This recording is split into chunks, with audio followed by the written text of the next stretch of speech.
بسم اللہ الرحمن تمہارے لیے حلال کر دیا گیا ہے کہ روزوں کی رات میں تم اپنی بیویوں سے بے تکلف صحبت کرو۔ وہ تمہارے لیے لباس ہیں اور تم ان کے لیے لباس ہو۔ اللہ کو علم تھا کہ تم اپنے آپ سے خیانت کر رہے تھے، پھر اس نے تم پر عنایت کی اور تمہاری غلطی معاف فرما دی۔ چنانچہ اب تم ان سے صحبت کر لیا کرو اور جو کچھ اللہ نے تمہارے لیے لکھ رکھا ہے اسے طلب کرو، اور اس وقت تک کھاؤ پیو جب تک صبح کی سفید دھاری سیاہ دھاری سے ممتاز ہو کر تم پر واضح نہ ہو جائے۔ اس کے بعد رات آنے تک روزے پورے کرو، اور ان اپنی بیویوں سے اس حالت میں مباشرت نہ کرو جب تم مسجدوں میں اعتکاف میں بیٹھے ہو۔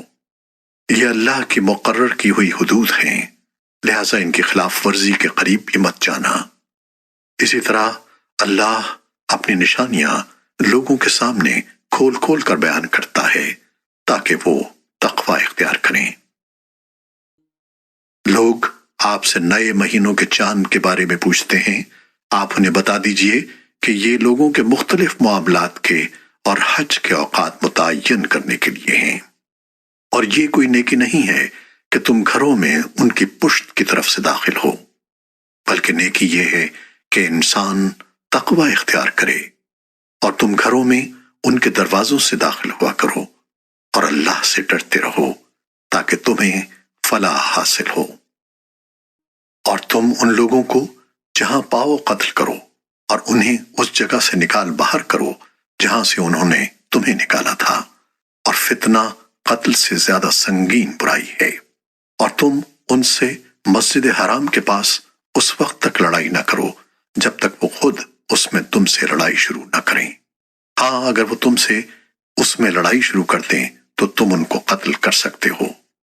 ایسے کافروں کی سزا یہی ہے۔ فَإِنِ انتهوا فَإِنَّ اللَّهَ غَفُورٌ رَحِيمٌ۔ پھر اگر وہ باز آ جائیں تو بے شک اللہ بہت بخشنے والا بڑا مہربان ہے۔ عمرہ اللہ کے لیے پورا پورا ادا کرو۔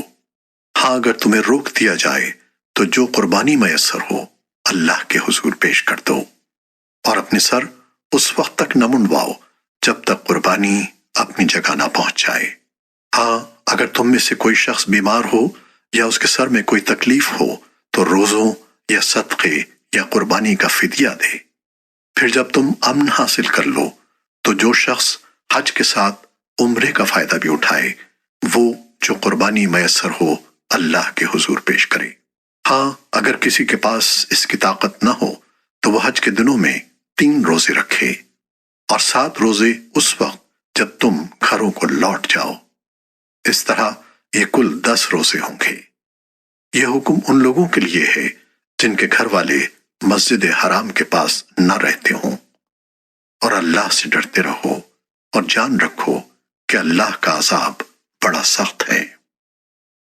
حج کے چند متعین مہینے ہیں، چنانچہ جو شخص ان مہینوں میں احرام باندھ کر اپنے اوپر حج لازم کر لے تو حج کے دوران نہ وہ کوئی فحش بات کرے، نہ کوئی گناہ، نہ کوئی جھگڑا، اور تم جو کوئی نیک کام کرو گے اللہ اسے جان لے گا۔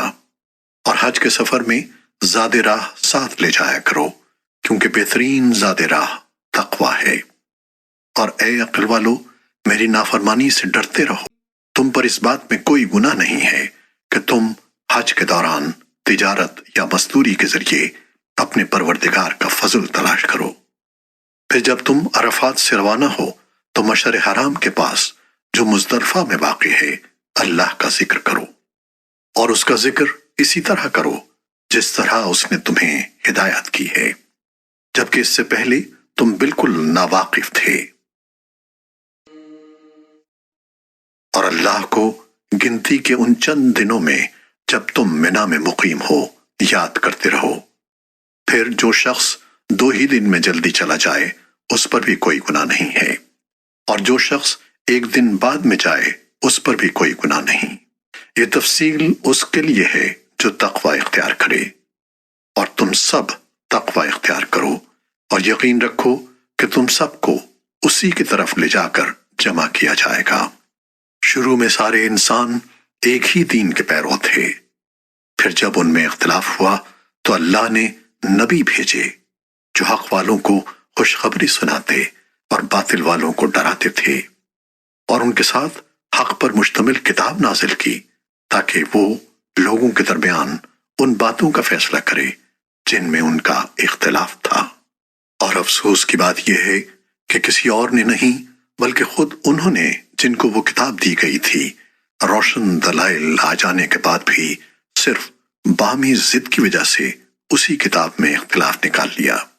پھر جو لوگ ایمان لائے، اللہ نے انہیں اپنے حکم سے حق کی ان باتوں میں راہ راست تک پہنچایا جن میں انہوں نے اختلاف کیا تھا، اور اللہ جسے چاہتا ہے راہ راست تک پہنچا دیتا ہے۔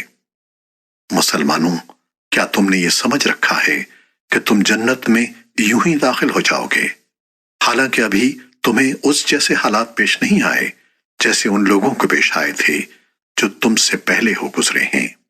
ان پر سختیاں اور تکلیفیں آئیں اور انہیں ہلا ڈالا گیا، یہاں تک کہ رسول اور ان کے ایمان والے ساتھی بول اٹھے کہ اللہ کی مدد کب آئے گی؟ یاد رکھو، اللہ کی مدد نزدیک ہے۔